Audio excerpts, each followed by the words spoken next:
घर उजड़ रहे, घर उजड़ रहे, लुट रही अस्मिता। न रही मर्यादा अब राम की, न रही कोई नारी भी अब सीता।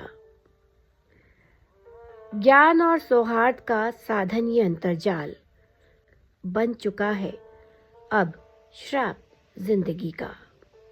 नमस्कार, मैं हूँ आरजे अंजू। आप सभी को मेरा प्यार भरा नमस्कार। अभी जो मैंने बात आपसे कही ये 100% यानी कि 16 आने सही है। अंतर्जाल यानी कि इंटरनेट जब आया था तो ये हम लोगों के लिए मानव सभ्यता के विकास में एक सबसे बड़ा वरदान साबित हुआ था। ये बनाया गया हमारी सहूलियत के लिए है। इसका आविष्कार क्यों हुआ? इसका आविष्कार इसीलिए हुआ ताकि हम घर बैठे चुटकियों में ज्ञान अर्जित कर सके। सोशल मीडिया प्लेटफॉर्म इसलिए बने ताकि हम लोगों के विचारों को पढ़ सके, उनको जान सके, उनसे मित्रता भी कर सके, जिसमें कोई बुराई नहीं। लेकिन मित्रों, क्या आपने गौर किया है कि जैसे जैसे इंटरनेट का प्रयोग बढ़ता गया, इसके यूजर्स बढ़ते गए, तो ये सुख सुविधा जो हमें मिली है ये धीरे धीरे अपराध का रूप धारण करने लगे। सोशल मीडिया पर आपराधिक प्रवृत्तियां, उनकी गति तेज हो गई और अब मुझे लगता है कि सबसे ज़्यादा छूट यहीं पर है उन अपराधियों को जो साहस नहीं करते हैं खुले में अपराध करने का। लेकिन ये सोशल मीडिया उनके लिए एक जरिया बन गया है, एक माध्यम, एक ऐसा आसान प्लेटफॉर्म बन गया है जहां वो अपनी आपराधिक प्रवृत्तियों को अंजाम देते हैं।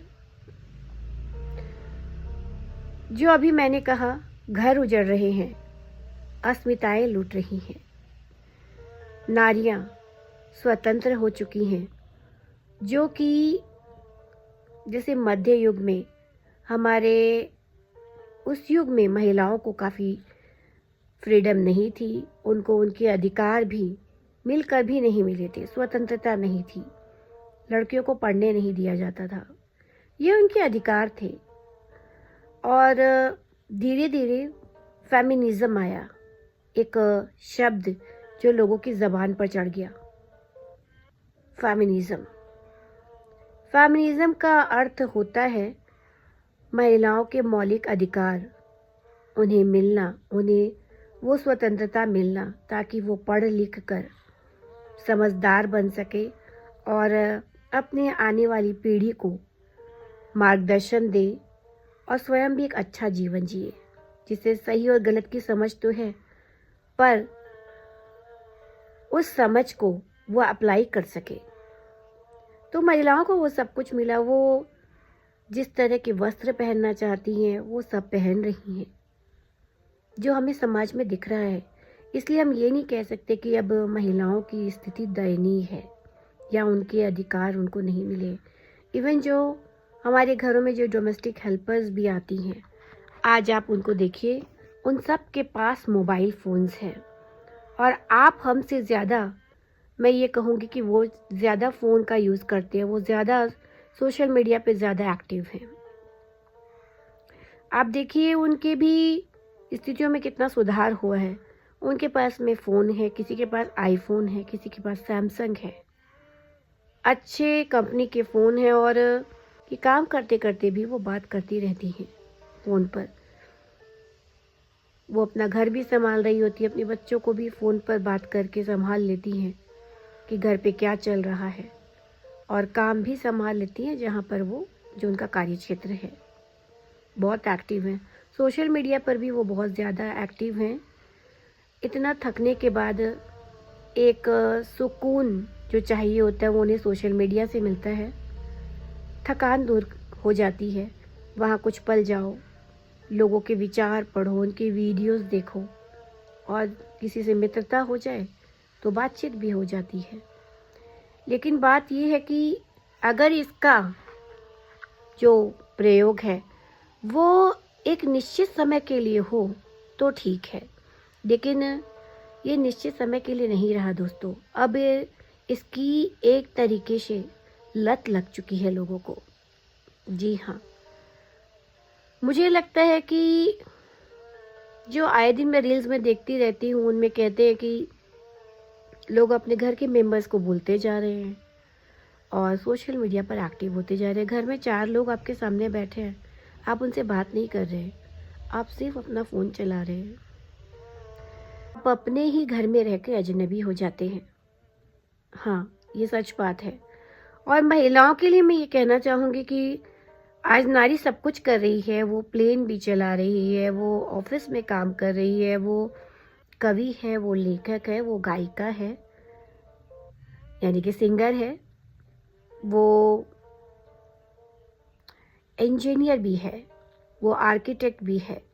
तो बहुत सारी क्षेत्रों में महिलाएं एक्टिव हैं और पुरुषों के साथ कदम से कदम मिलाकर चल रही हैं, जो बहुत अच्छी बात है।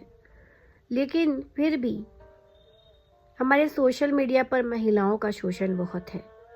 जैसे कि मैंने आपको कहा कि कुछ ऐसे आपराधिक प्रवृत्ति के लोग हैं जो समाज के खुले में चोरी डकैती नहीं कर सकते, किसी का अपहरण नहीं कर सकते, किसी का बलात्कार नहीं कर सकते, तो उनकी वो प्रवृत्तियां यहाँ तेज हो जाती हैं, हो रही हैं। और होता ये है कि वो सब अच्छा अच्छा चोला पहने होते हैं। कोई डॉक्टर है, इंजीनियर है, कोई एक्ट्रेस है, कोई गायिका है, कोई लेखिका है, सब अच्छे घरों से हैं, लेकिन यहाँ आकर वो अपनी आपराधिक प्रवृत्तियों को अंजाम देते हैं। आपने देखा होगा कई लोग अपने प्रोफाइल में ऊपर लिख कर रखते हैं कि मैं इनबॉक्स नहीं आती या मैं इनबॉक्स में बात नहीं करता। इसका कारण यही है। और इससे महिलाएं नहीं, पुरुष भी प्रताड़ित हैं। पुरुषों के साथ भी ऐसा होता है कि इनबॉक्स में उनके साथ गलत बातें की जाती हैं। महिलाओं के साथ तो ये बहुत कॉमन है, होता ही है कि अगर आपने उनको अपनी फ्रेंड लिस्ट में शामिल कर लिया तो आपके इनबॉक्स में धड़ाधड़ मैसेज आने शुरू हो जाएंगे। और अगर आप उनकी हरकतों से, उनकी आदतों से अनजान है, तो आप अगर भूल से भी रिप्लाई कर बैठे तो बस फिर ये सब शुरू हो जाता है। इसलिए इनबॉक्स में वही लोग आते हैं जिनको आप, जिनके प्रोफाइल से जुड़े हैं, उनके प्रतिभा में आपको कोई दिलचस्पी नहीं होती है कि वो लेखिका है तो अच्छा लिख रही है तो हमें उनके विचार पढ़ने चाहिए। उनको दिलचस्पी होती है उनकी खूबसूरती में, उनसे बात करने में और उनके साथ फ्लर्ट करने में, उनके साथ झूठा अफेयर चलाने में। तो सोशल मीडिया पे ये आम बात हो गई है। मैंने ऐसे कई केस अपने आसपास ही देखे हैं, अपने पहचान के लोगों में देखे हैं। और ये जो निम्न तबके के लोग हैं, मैंने इनको निम्न तबका इसलिए कहा क्योंकि ये व्यवस्था हमारे समाज में बनाई गई है।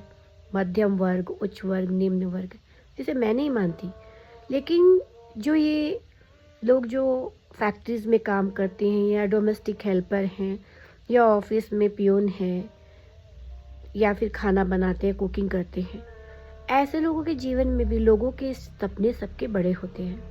सपने सब देखते हैं, आप, मैं, सब। लेकिन इनके सपनों को ना तो समय मिल पाता है, ना उतनी स्वतंत्रता होती है।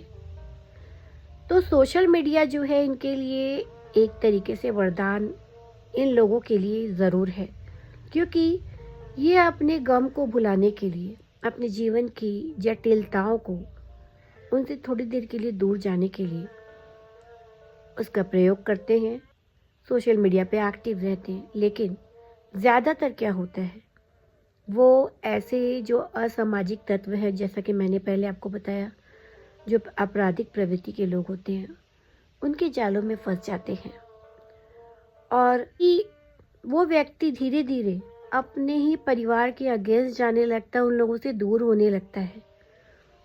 और ये महिलाओं के साथ बहुत हो रहा है। तो मैं यही कहना चाहूँगी, मैं एक छोटा सा उदाहरण आपको देना चाहूँगी कि यदि कोई बच्चा मेले में जाता और वो उसका हाथ छूट जाता है अपनों से, तो जिस मेले में वो पहले एंजॉय कर रहा होता है, वही मेला उसे डरावना लगने लगता है।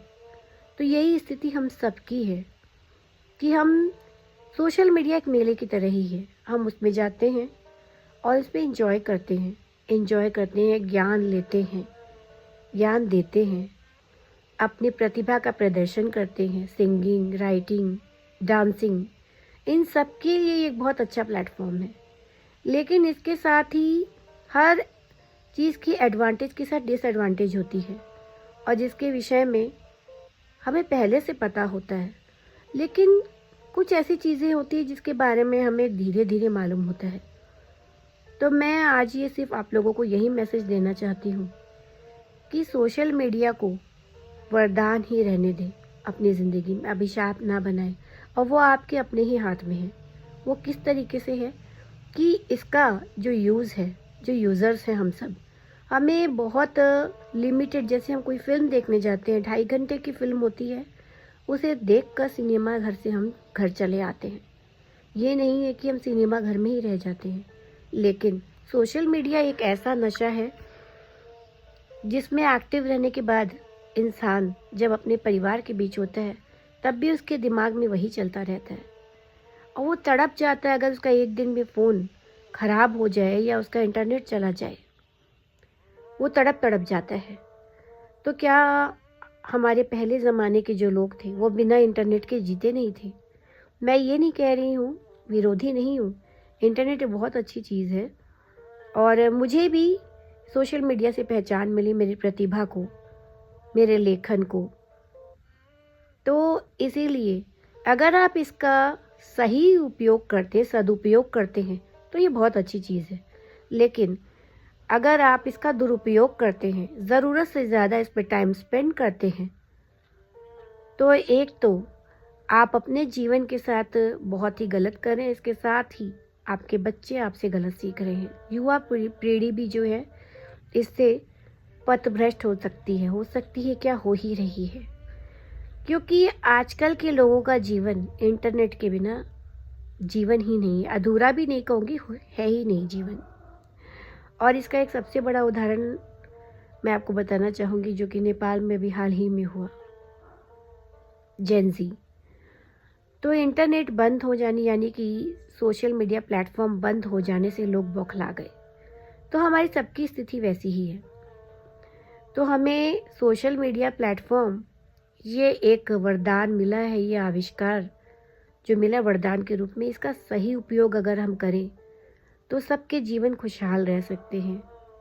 हर एक नारी सुरक्षित रह सकती, हर एक लड़की सुरक्षित रह सकती, हर एक पुरुष सुरक्षित रह सकता है, क्योंकि ये समाज से भी बड़ा है मुझे लगता है, क्योंकि यहाँ सारी दुनिया होती है। तो ये नहीं है कि अगर आपने अपने आप को किसी एक आपराधिक व्यक्तित्व से बचा लिया तो आप सेफ हो गए। आपको हर पल यहाँ सचेत रहना होगा, सतर्क रहना होगा। इसलिए सतर्क रहें, सुरक्षित रहें और सोशल मीडिया का इस्तेमाल करें, लेकिन समझदारी से। तो लूँगी आपसे अनुमति, फिर मिलूँगी जल्दी ही किसी और विषय पर अपने दिल की बात आपसे साझा करने के लिए। तब तक के लिए अपने परिवार का और अपने मित्रों का बहुत ख्याल रखें। नमस्कार।